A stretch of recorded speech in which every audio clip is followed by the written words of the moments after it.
Sí, Pi. Ok, perfecto. Entonces, el día de hoy vamos a ver el metabolismo de los hidratos de carbono o más bien no metabolismo, sino hidratos de carbono. Y pues aparte es lo que es su metabolismo. Ok, recordar un poquito de bioquímica, no me voy a meter a grandes profundidades porque nos llevaría mucho tiempo, pero vamos a ver un poquito. Vamos a ver, ¿qué son los hidratos de carbono? ¿Me puede ayudar a leerla, por favor, Adrián Vázquez? ¿Qué son los hidratos de carbono? Sí, Pi. Dice, uno de los 3 macronutrientes que se deriva de las plantas. Hidrato hace referencia al agua, carbono, el elemento principal de cual están compuestos. Hidrato de carbono, fuente principal de energía para el cuerpo, compuestos por carbono, hidrógeno y oxígeno.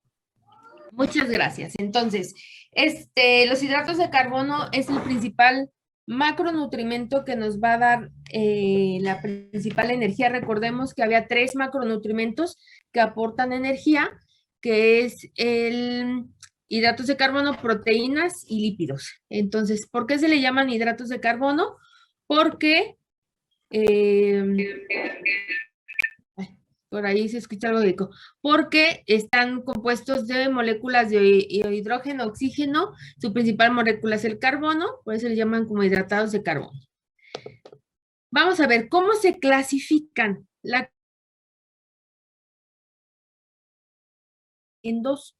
Les llaman a manera como simples y complejos. Entonces, la parte simples, ¿a qué se le llama simples o por qué más bien se les llama simples? Porque son de absorción rápida y los complejos van a ser de absorción lenta. Otros les llaman monoidisacáridos o polisacáridos. Entonces, los de absorción lenta quieren decir que sus moléculas son más sencillas y van a viajar a lo largo a lo largo del tracto digestivo de manera muy fácil para su digestión. Ahorita vamos a recordar un poquito de la digestión. Entonces tenemos mono de 1, es un azúcar. ¿Cuáles son estos monosacáridos? La glucosa, galactosa y fructosa. ¿Dónde los podemos encontrar? Bueno, la glucosa es la forma más sencilla, es como se transporta la sangre. La galactosa únicamente se va a encontrar unido a la lactosa. Ahorita les explico estos de aquí. Y la fructosa es en la que se encuentra, o el azúcar de las frutas.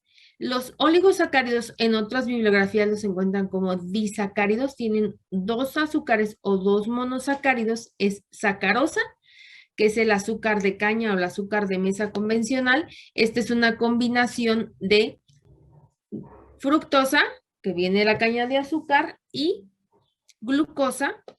La lactosa es glucosa más galactosa y maltosa, 2 moléculas de glucosa. De los que les dije ahorita, estos, ¿cuál es su denominador común? La glucosa, exactamente, y de ahí viene muy importante, o se deriva la importancia del que todo llega a su destino final a ser glucosa. Y los complejos son polisacáridos que pueden ser de 3 o más azúcares o monosacáridos, son los almidones, el glucógeno y la celulosa, que es un tipo de fibra.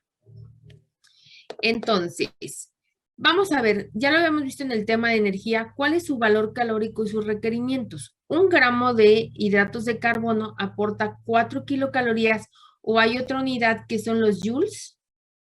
Hay veces que utilizan en vez de kilocalorías otras unidades internacionales, así como kilos, libras, pies, metros, o 17 kilojoules, y deben aportar más de la mitad de la alimentación o más de la mitad del 50, o al menos la mitad, 50-60 de la ingesta calórica total.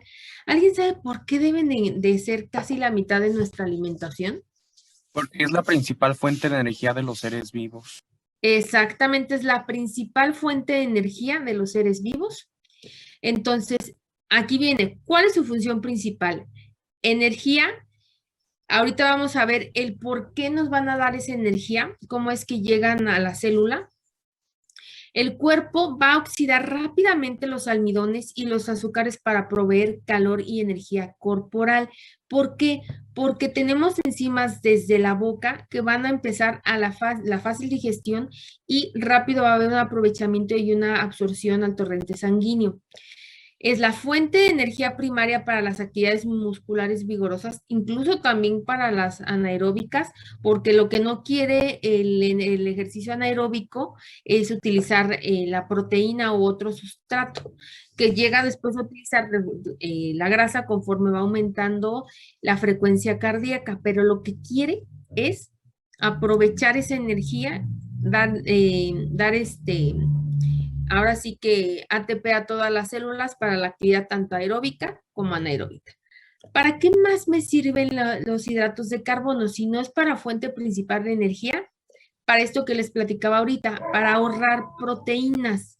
¿Por qué? Porque dice el cuerpo, la proteína sí me aporta kilocalorías, pero esas kilocalorías son para la construcción y reparación de los tejidos, no es para necesidades energéticas para las células, etcétera. Entonces, estos hidratos de carbono evitan que la proteína se utilice como suministro de energía y permite que una gran parte de estas proteínas puedan ser utilizadas para sus propósitos estructurales básicos en la construcción de tejidos.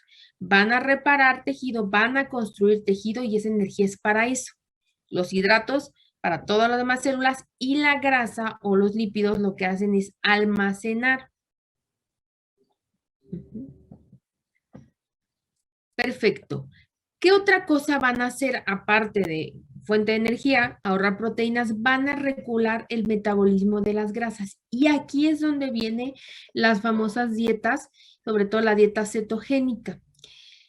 Si hay un correcto aporte de hidratos de carbono, hay una normal oxidación de las grasas. Es decir, que recordemos un poquito el metabolismo de las grasas, la grasa sufre de una reacción que se llama beta-oxidación, la cual genera acetilcoenzima. Pero el exceso de acetilcoenzima me llega, si yo genero mucho acetilcoenzima porque no hay hidratos de carbono y el cuerpo dice, bueno, no me estás dando la fuente principal de energía, empiezo a utilizar la grasa almacenada y aparte la grasa que se esté consumiendo, empieza a crear una excesiva acetilcoenzima y de ahí empieza a crear cuerpos cetónicos, que a largo plazo esos cuerpos cetónicos son peligrosos. ¿Alguien sabe por qué son peligrosos los cuerpos cetónicos? Porque causan acidez. Causan acidez y llega una persona con cetoacidosis. Algunos de los síntomas de la cetoacidosis es inapetencia, dolor de estómago, náuseas, dificultad de respiración, boca seca, decaimiento, desmayo. ¿Por qué a las personas con diabetes, alguien sabe por qué a las personas con diabetes les da cetoacidosis? ¿Por el exceso de cetonas? El exceso de cetonas, ¿de dónde son creadas esas cetonas? De la oxidación de la grasa, porque como la glucosa no está entrando a la célula porque hay o no hay insulina, sobre todo la cetoacidosis viene en la diabetes tipo 1, como no hay insulina que haga que esa glucosa ingrese a las células, el cuerpo se ve la necesidad de utilizar otras rutas metabólicas, creando una oxidación excesiva de grasas. Por lo tanto, cuerpos cetónicos y llegan con cuadro clínico de cetoacidosis, que muchas veces es como debutan los pacientes con diabetes tipo 1.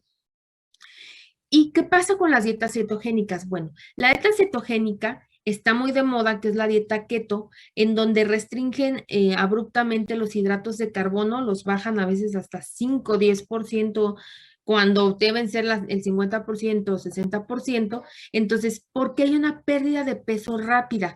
Porque como el cuerpo no está utilizando como fuente de energía hidratos de carbono que no está en la ingesta, empieza a utilizar el tejido adiposo almacenado, pero está oxidando grasas y mucha gente lo que quiere en estas dietas es llegar a crear cuerpos cetónicos o a la cetosis. Y con eso dicen, ya estoy del otro lado, pero es peligroso debido a esta condición clínica. Es una pérdida de peso rápida, sí pierden grasa, pero a la vez pierden músculo y si no es controlada y se hace por periodos cortos, pues puede haber estos problemas de salud y no todas las personas son aptas. Una de las complicaciones de la dieta cetogénica es la nefrolitiasis y si tú no sabes que tienes esa condición tal vez genética o ya personal patológica, pues te vas al hospital con una nefrolitiasis. La dieta cetogénica sí tiene por ahí efectos estudiados. Donde más estudiado es en la epilepsia. ¿Por qué creen que la epilepsia ha funcionado la dieta cetogénica? Pensando un poquito sí, la glucosa es la principal fuente de energía para el cerebro, ¿por qué me serviría restringir hidratos de carbono en la dieta para la epilepsia?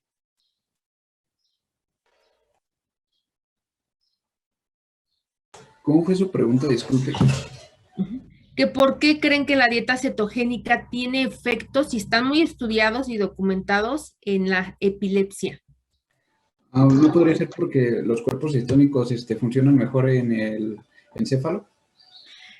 Algo así, y recuerden que la glucosa junto con sodio son precursores de la sinapsis, hacen sinapsis, entonces si bajan el requerimiento de hidratos de carbono, bajan las convulsiones, pero se ha visto buenos efectos en un año, menos de un año, hay que estarla ciclando, hay que estarla suspendiendo, reiniciando, pero es de las únicas patologías que se ha visto un efecto y es recomendada la dieta cetogénica, perdón.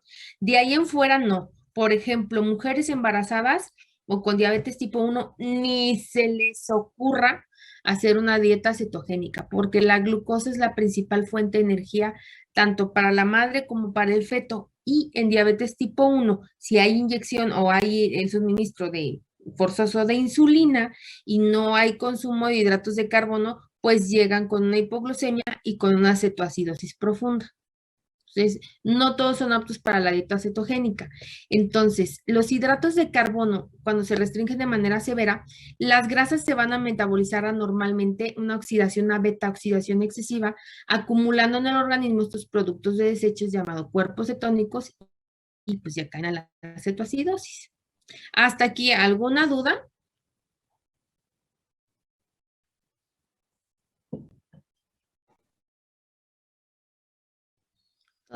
Ok, otra dieta que está muy de moda es la dieta del ayuno intermitente, el fasting, en donde son ayunos más de 12 horas, 16 horas, y esto dicen que para reiniciar el cuerpo, para utilizar estas reservas. Sí se utilizan reservas de grasa, pero a la vez también empieza a gastarse proteína.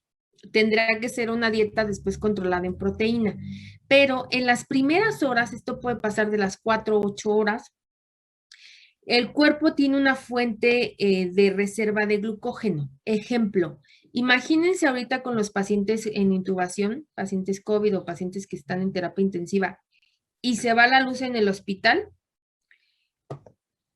¿Qué pasaría ahí? ¿Las máquinas se desconectan y que el paciente se muera? ¿O qué pasa en este caso donde tienen una falla de luz en caso de hospitales? ¿Qué tienen por ahí? Tienen una planta de luz, ¿no? Entonces el funcionamiento sigue igual. Tienen una planta de luz, exactamente, tienen una planta de luz y no, pues imagínense, no se pueden quedar todos desconectados, ¿no? O las empresas donde manejan cárnicos, etcétera, tienen que entrar una planta de luz. Entonces, esta planta de luz del cuerpo, digamos que hay una reserva que se llama glucógeno. Este glucógeno entra como fuente alterna. Si, por ejemplo, ustedes dicen, híjole, cené a las 10 de la noche y ya son las 10 de la mañana, ya tienen 12 horas de ayuno, puede ser que les empiece a doler la cabeza. ¿Por qué duele la cabeza cuando no han comido? Porque necesita alimento. Necesitan alimento, pero el cerebro se alimenta exclusivamente de glucosa. Entonces, si falta glucosa, empieza ese dolor de cabeza, empiezan con la irritabilidad, el mal humor, y a todos nos ha pasado, todos somos humanos. Pasa que dices, bueno, son las 10 y entré a clases y ya no desayuné nada y tuve mil cosas que hacer, son las 2 de la tarde. 10, 11, 12, 1, 2 de la tarde y dicen, ay, oye, te preguntan, ¿tienes hambre? No, ya se me olvidó, ya se me quitó el dolor de cabeza. A todos nos ha pasado, a unos más que menos, pero a todos. ¿Por qué creen que se quita ese dolor de cabeza? Entonces, ya se me olvidó, ya se me pasó el hambre. Porque el cuerpo empezó a sacar fuerza, energía de los tejidos adiposos. Sí lo puede hacer, pero en periodos No más es, prolongados. Ajá. ¿Quién más? no es porque empiezan a producir cuerpos cetónicos para como sustituir esa glucosa. No, vamos a ver por ahí un tema, cuando veamos todos los nutrimentos del ayuno y la inanición o desnutrición. Empieza a utilizar glucógeno como primera fuente de energía. ¿Dónde está guardado ese glucógeno? ¿Y qué es el glucógeno? El glucógeno es un polisacárido. Está formado de muchas moléculas de glucosa, glucosa, unión. Es una proteína que va, es como si fuera un collar de perlitas y está almacenado principalmente en hígado. El principal glucógeno es hepático y en los músculos. Entonces, cuando aproximadamente se guardan 450 gramos de glucógeno en el hígado y 150 gramos en todos los músculos. Aunque tengamos más músculos, el hígado es el principal almacén de los nutrimentos y de vitaminas, minerales, hidratos de carbono, etc. Entonces, aquí vemos el diagrama, dice glucógeno, está aquí bien guardado. ¿De dónde proviene? Los hidratos de carbono alimenticios llevados del estómago al intestino llegan por la vena porta. Dice glucosa y otros monosacáridos, lo voy a hacer más grande. Ahí está. Me voy a ir bajando. Creo que ya es lo más grande que lo puedo hacer. Creo que sí. Espérenme.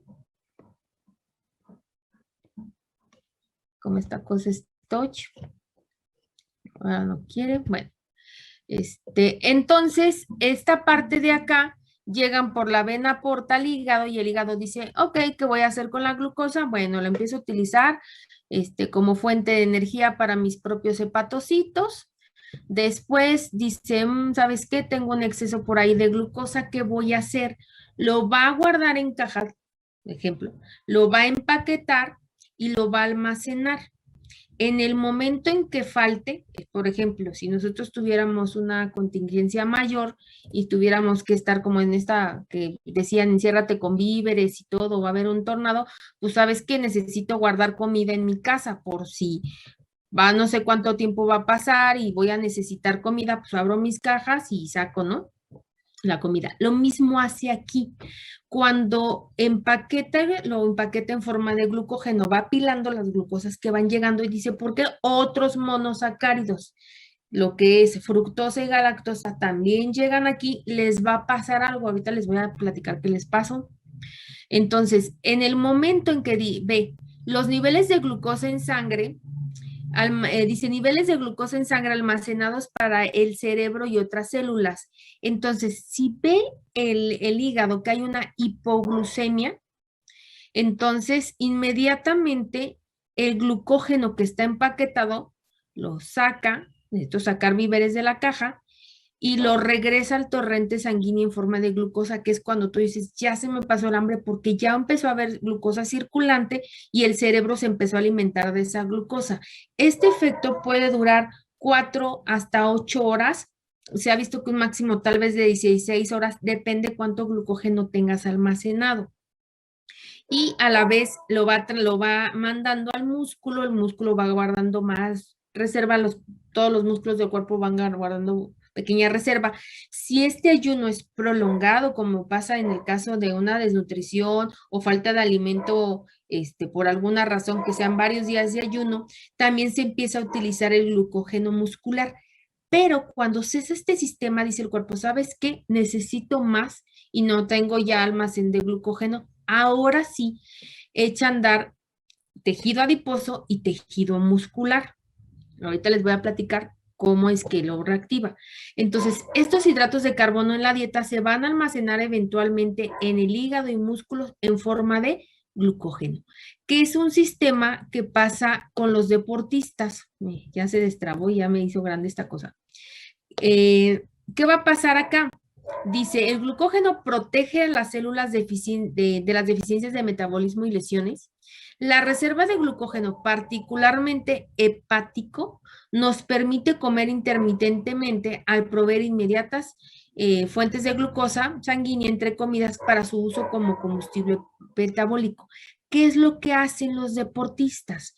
Consumen una alta cantidad de hidratos de carbono de lenta absorción, porque si van a consumir de rápida absorción en 15 minutos, media hora, pues los van a aprovechar. Y por ejemplo, el fútbol dura 90 minutos, entonces para qué yo quiero en los primeros 30 minutos gastarme lo que necesito almacenar, porque si no hay suficiente aporte de glucógeno, se llegan a calambrar, llegan las lesiones, desmayos incluso, entonces esa cantidad que comen de hidratos de carbono antes de la competición, esto se tiene que hacer y eso es un entrenamiento que también va mucho de la mano con la preparación física. 72, 24 horas tienen que ir almacenando este glucógeno. Entonces comen pastas, comen cereales integrales, comen hidratos de carbono complejos. Previo a la competencia, es decir, 15 minutos o media hora, consumen hidratos de carbono simples, miel, mermelada, por ejemplo, los maratonistas antes de la competencia, pan blanco con mermelada, miel, compran cápsulas de glucosa, unas como pulpas, unos geles, que las van a utilizar en los primeros kilómetros de los 42 kilómetros del maratón. Si no hacen esto, no difícilmente terminan los 42 kilómetros, que es luego cuando se ve que llegan a un agotamiento, aparte que puede ser que no estén bien hidratados y que no estén bien entrenados. Entonces, en los kilómetros de la competencia ya los venden glut, que son como unas pulpas, las pulpas esas como de dulces, son unos geles o venden gomitas, se las guardan de manera práctica, a veces no traen nada cargando, traen alguna bolsita en la ropa deportiva. Entonces, cuando ya sienten este agotamiento o si están muy bien entrenados, saben en qué momento consumir y les va a dar un poquito más de energía para los últimos kilómetros. Y además también consumen cápsulas de cafeína para que les dé todo este efecto. Entonces, hidratos de carbono simples me van a servir para hacer la competencia rápida y para almacén de energía 72, 24 horas previas a la competencia tienen que ser hidratos de carbono complejos. Entonces, mucho de la parte de la nutrición deportiva o de la medicina deportiva, pues es no solamente ver el entrenamiento, sino también toda la parte de la dieta. Eso es algo súper importante. Entonces, aquí tengo una grafiquita, dice el principal combustible metabolizado durante los inicios del ejercicio, el color rojo que ustedes ven aquí es la glucosa, el glucógeno el color amarillo y el verde los ácidos grasos libres. Entonces, yo empiezo a subir la intensidad del volumen de oxígeno en la actividad aeróbica, entonces me voy, si se fijan, esta línea, el principal sustrato va a ser conforme va aumentando el volumen de oxígeno, mis células, estoy haciendo algo aeróbico, recuerden que la glucólisis para entrar al ciclo de Krebs es un proceso aeróbico, empiezo a utilizar glucosa. El glucógeno muscular también va a echar de la mano en cuanto yo empiezo la intensidad de la carrera. Entonces, llega el momento que se va a agotar, entonces por eso les digo que hacen ese apoyo de glucosa. Y los ácidos grasos pues no se van a utilizar como fuente de energía principal. Aquí hacia 70 de volumen de oxígeno va a disminuir esa dependencia. Claro es cuánto tiempo lo hacen. Se ha visto que a 120 minutos, respiraciones por minuto de la frecuencia cardíaca en 120, empiezan a utilizar un poquito más los lípidos, que es cuando el ejercicio es óptimo para quemar grasa y mantenerlo, porque si tú sigues subiendo la intensidad del ejercicio o la frecuencia cardíaca, pues te vas a llevar el glucógeno, te vas a llevar glucosa, te va a dar hambre, te va a doler la cabeza, que me daba mucha risa cuando iba a algunos talleres con el doctor Marco Aviña, se dedica mucho también a esta parte del deporte, decía, bueno, ¿qué pasa en los ejercicios? Por ejemplo, tú ves a las mujeres o a las personas que van a Zumba y se desgastan y se matan y no bajan nada de peso ni bajan nada de grasa. Pero ¿qué es lo que está pasando? Que el Zumba es un ejercicio tan intenso que lo que se gastan en los 45 minutos que hicieron fue glucógeno, lo van a recuperar saliendo porque se fueron a cenar o comieron y pues la grasa no van a quemar nada, no bajan de peso. Deben mantener una frecuencia cardíaca, respiratoria también, para ir haciendo la dependencia de los lípidos, porque si no, nada más van a estar utilizando el glucógeno. Y además también la fuerza muscular. Entonces dice, conforme la intensidad de ejercicio aumenta a niveles sobre 70% de volumen de oxígeno máximo, aumenta la dependencia del metabolismo del glucógeno muscular para la previsión de energía, que es lo que hacen los maratonistas. Dime. Entonces, por eso recomiendan a veces el ejercicio de HIIT. ¿Cuál Bueno, es el yo había ejercicio? leído, lo que pasa es que estos ejercicios son como hacer, no sé, 1 minuto de un ejercicio aeróbico y un descanso de 30 segundos o de 1 minuto. Entonces, así se van yendo las series. Y Ok. bueno, yo había leído que estos ejercicios son precisamente para aumentar como la quema de grasa y aparte el mantenimiento del tono muscular. Sí, porque si sigues haciendo este aumento de la frecuencia respiratoria o de volumen de oxígeno, pues te vas a llevar la parte del glucógeno y lo que tú quieres preservar es la masa muscular y tener una frecuencia más estable para realmente la quema de grasa. Gracias, doctora. De nada. Entonces, rápidamente vamos a ver cómo es la digestión. Ustedes esto ya se lo saben. Desde la boca, ¿por qué son de absorción rápida algunos? Porque la boca tiene la enzima salival, la amilasa salival o pialina, que es secretada por las glándulas paróptidas en pH alcalino. Entonces, llega un almidón, inmediatamente lo empiezan a hidrolizar. Principalmente el almidón se desdobla en dextrinas y maltosa, llega al estómago, en donde en el estómago, por acá, ahí está, el fondo y cuerpo gástrico, la secreción ácida del ácido clorhídrico, un pH muy ácido, interrumpe la acción de la amilasa salival. Dice, ¿sabes qué? Yo no funciono porque yo funciono en un pH alcalino. Pasa la mezcla, lo que es el quimo, al intestino delgado y le va a ayudar la amilasa pancreática a terminar de digerir los hidratos de carbono que venían de la boca. Y además, las enzimas del epitelio intestinal van a digerir algunos disacáridos como la lactasa, la enzima sacarasa, la sacarosa, la maltasa, la maltosa y la alfa-dextrinasa termina completamente de digerir los hidratos de carbono que se absorben en las vellosidades, se van a la circulación, se van a la vena porta del hígado, se van a almacenar y ya el hígado se va a encargar o de hacer ruta metabólica o de hacer almacén. Entonces, aquí podemos ver, este es un diagrama, dice molécula de almidón, es un polisacárido, es como un collarcito como el glucógeno. El cuadrado que ven morado es la enzima salival, sí, es como un rombo. Verde es la enzima pancreática, enzima intestinal, el círculo como azul y el rosita moléculas de maltosa. Entonces, si ustedes se fijan, viene la molécula de dextrina. En cuanto entró la amilasa salival, se empezaron a romper algunas moléculas de maltosa. Ahí van para allá. Luego llega a la siguiente parte, se siguen rompiendo, la boca sigue masticando, llegan hasta el duodeno, donde la secreción pancreática empezó a mandar enzima esta amilasa pancreática, se siguen dividiendo, llegan al intestino, termina esta molécula de maltosa y todas las que la enzima intestinal va a terminar y los va a mandar en forma de glucosa. Por eso los almidones de fácil absorción no son tan recomendados para las personas con diabetes, porque esta acción puede pasar en 15 minutos o media hora y esto hace que se eleve su glucosa en sangre.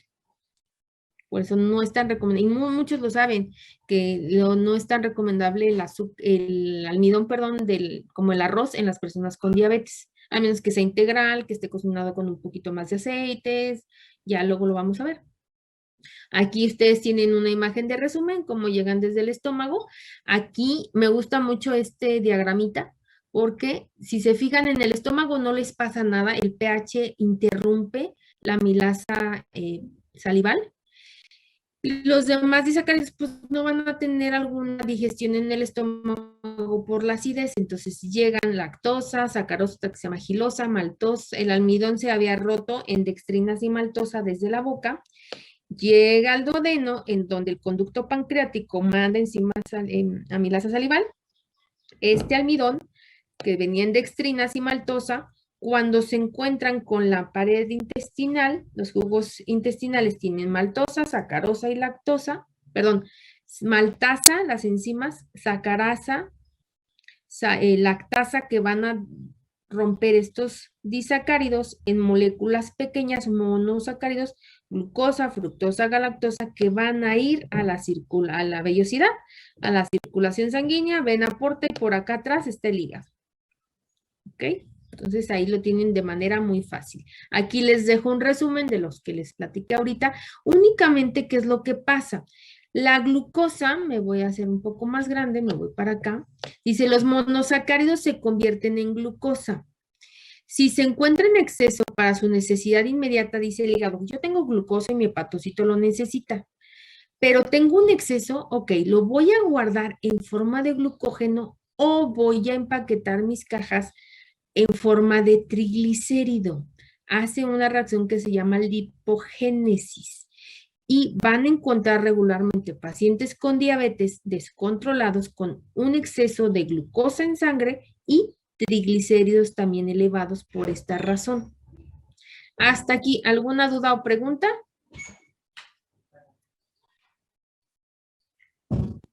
Creo que no. Ok. Doctora, perdón que le interrumpa. Cuando entonces se acaban el almacén de glucógeno, ¿se usa entonces los triglicéridos? Sí, se utilizan los triglicéridos. Se llama lipólisis y empiezan a mandar ácidos grasos libres y glicerol para que se vaya la gluconeogénesis. Gracias. De nada. Entonces, dice, la glucosa es la ruta final común para el transporte de casi todos los hidratos de carbono en la sangre hacia las tisulares. 95% circula por la sangre. Tal vez el 5% restante esté en fructosa y galactosa. Pero esta fructosa y galactosa regresan al hígado y dice hígado, a mí no me pongas en mis cajas ni mis víveres nada que no sea glucosa para guardar como glucógeno. Entonces los va a convertir a glucosa. Ahorita vamos a ver cómo lo hace. La glucosa representa la fuente de energía principal para el sistema nervioso central, músculos, corazón, pulmones, glóbulos rojos, entre otros. Por eso, la ruta final común es la glucosa. Entonces dice el hígado, ok, ya me llegó glucosa, ¿qué voy a hacer con el metabolismo? ¿Qué voy a hacer en las rutas metabólicas? Tiene diferentes, que es la vía de las pentosas, glucólisis, gluconeogénesis, glucogenólisis, glucogenogénesis, gluconeogénesis, ciclo de corialanina que van unidos a la proteína. Eso las voy a explicar después. Creo que mañana es proteínas. Entonces, ¿qué es la vía de las pentosas? La vía de las pentosas se llaman pentosas porque son estructuras de 5 carbonos, a excepción de la glucosa, que es una hexosa. No sexosa, hexosa. Tiene 6 moléculas de carbono. Entonces, ¿qué va a pasar con las otras? ¿Qué son las pentosas? Fructosa, y ahí se los voy a poner acá abajo. La fructosa y la galactosa. Y la lactosa. Entonces, van a llegar al hígado y dice el hígado, las células disponen de suficientes enzimas para la conversión de los monosacáridos, y ahí me perdona la ortografía, luego no me salen los acentos, monosacáridos, debido a su alto contenido de una enzima que se llama glucosa fosfatasa. Entonces, ¿qué es lo que va a pasar? Si ustedes se fijan aquí, dice la membrana celular de la célula, atraviesan aquí a través de algún tipo de transporte, esto está mediado por los GLUTs, no me voy a meter mucho en transporte. Si alguien quiere un apoyo de algún artículo o algo, me dice y con gusto se los puedo pasar o adherir. La galactosa, glucosa y fructosa entran en la membrana celular a través, necesitan ATP, este es un transporte activo, y si se fijan, empiezan a convertir a través de reacciones de fosforilación, es decir, que ponen fosfatos, quitan desfosforilación y fosforilación, y empiezan a convertirse a glucosa 6-fosfato por la glucosa 6-fosfatasa, así se llama la enzima, glucosa 6-fosfato, y finalmente se van a convertir, también la fructosa hace lo mismo, se van a convertir en glucosa, porque el hígado dice, a mí pues llegó fructosa y galactosa, pero no los quiero así. Y ahí las van a almacenar o se van a utilizar como fuente principal de energía, que la siguiente ruta se llama glucólisis. ¿A qué le suena lisis? A destrucción. Degradación. Degradación, que es la siguiente. La glucólisis es la vía por la cual la glucosa, una vez que ya se convirtió fructosa, galactosa o hay glucosa en el hígado, se convierte a piruvato. 2 moléculas de piruvato para después convertirse en acetilcoenzima y entren al ciclo de Krebs. Y por eso son la principal fuente de energía los hidratos de carbono, porque fácilmente esta reacción ocurre desde el citoplasma de la célula. Entonces van a ir haciendo 2 de piruvato y van a obtener, además de ATP, NAD, que son moléculas recicladas para ciclo de Krebs, piruvato, entran al ciclo de Krebs, acetilcoenzima y crean otra vez ATP, agua metabólica y CO2. Entonces, este proceso es muy rápido, incluso hasta a veces en cuestiones de segundo. Por lo tanto, pues van a tener gran disposición de energía en corto tiempo. ¿Ok? Entonces, ¿hasta aquí alguna duda? No, todo bien. ¿Qué hacen los maratonistas? Me está faltando y a veces se acalambran por falta ya también de glucógeno, y además de que empiezan a soltar ácido láctico a través del ciclo de lactato y empieza a doler el músculo, etcétera.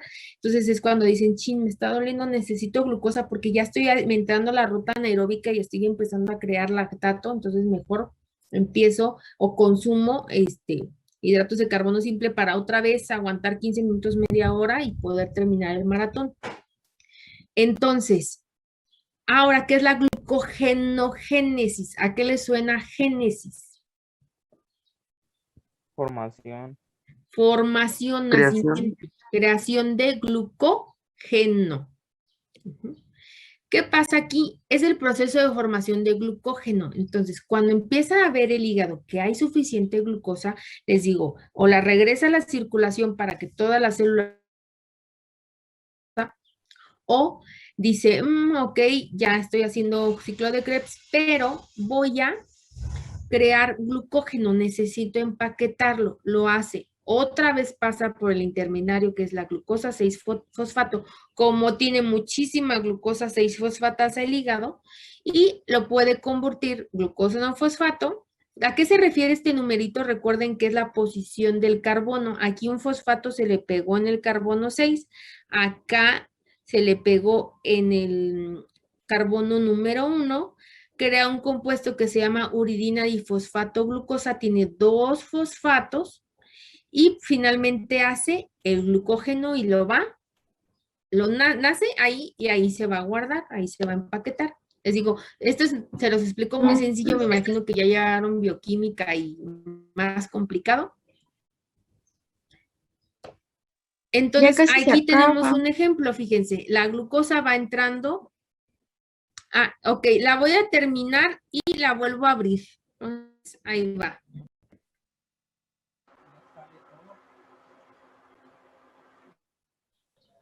Sí, Pi. Nada más que se me cortó la presentación. Aquí está. Entonces, les platicaba cómo hace esto. Aquí les puse un diagrama de propia autoría. Bueno, la imagen de atrás es del Guyton. Entonces, tienen ustedes aquí, atraviesan la membrana celular. Aquí vienen con algunos glucotransportadores, como son los GLUTs. Llega la glucosa, atraviesa las proteínas transportadoras y entran al citoplasma. La mayoría de las rutas metabólicas de la glucosa ocurren en el citoplasma, en donde se transforma esa glucosa a uridina difosfato, creando glucógeno. Sí, son rutas hermanas. Si se necesita glucosa en la sangre, porque no la hay, el glucógeno pasa por el intermediario glucosa 6-fosfato para transformarse en glucólisis, hacer glucólisis y ahora sí suministre de energía a todas las células. Entonces aquí vemos que puede formar glucógeno o la glucosa que va entrando puede formar, o más bien va a hacer glucólisis. Si hay suficiente glucólisis, pues almacena glucógeno. ¿Hasta aquí vamos bien?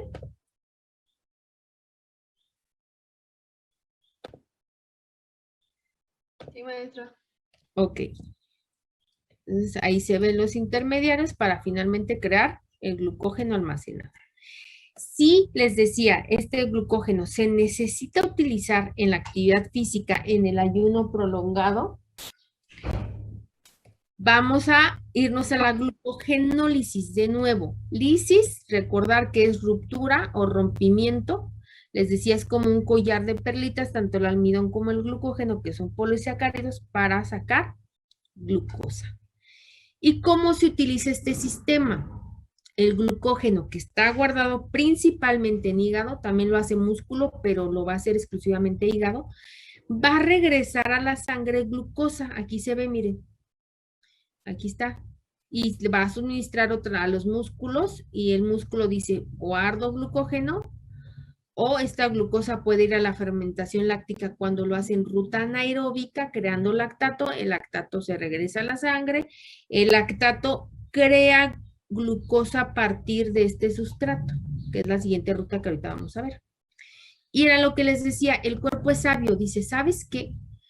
Me falta glucosa. Entonces, si la glucosa está baja en la sangre, el páncreas secreta glucagón, que es la hormona antagónica de la insulina, y el glucagón hace que esta glucosa, la degradación de glucógeno estimulada, perdón, este glucógeno, el glucagón hace que el glucógeno se rompa, glucogenólisis, y regrese glucosa a la sangre y sube la glucosa.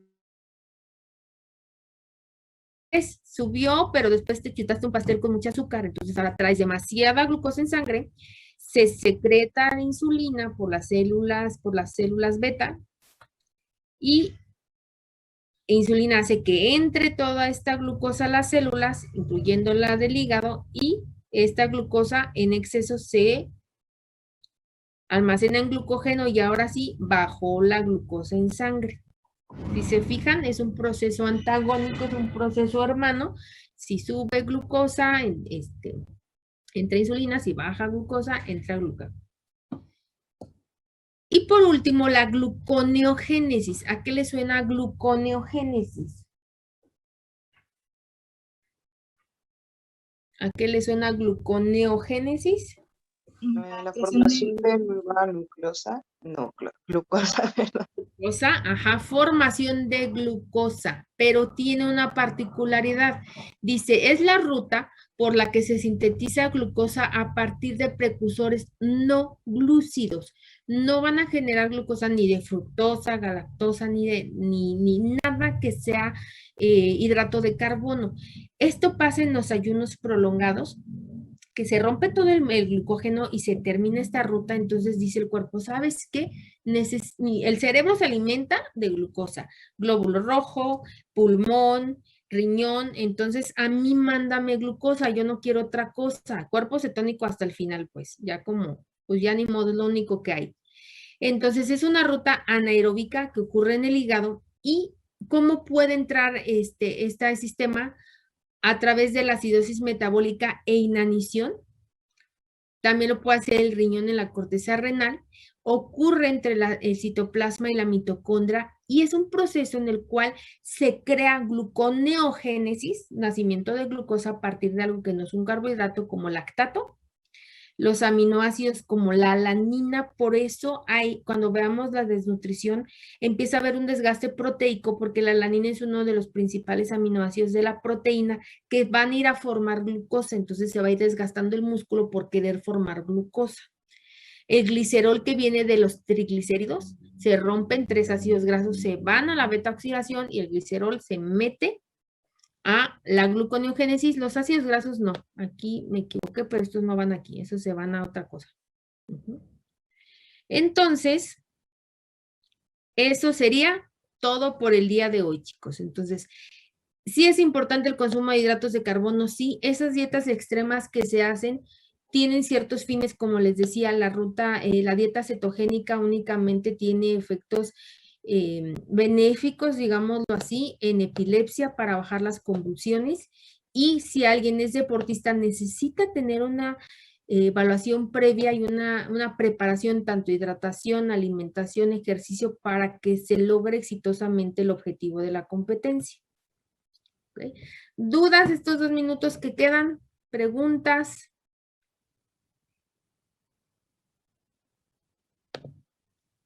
¿Dudas? Sí, los hidratos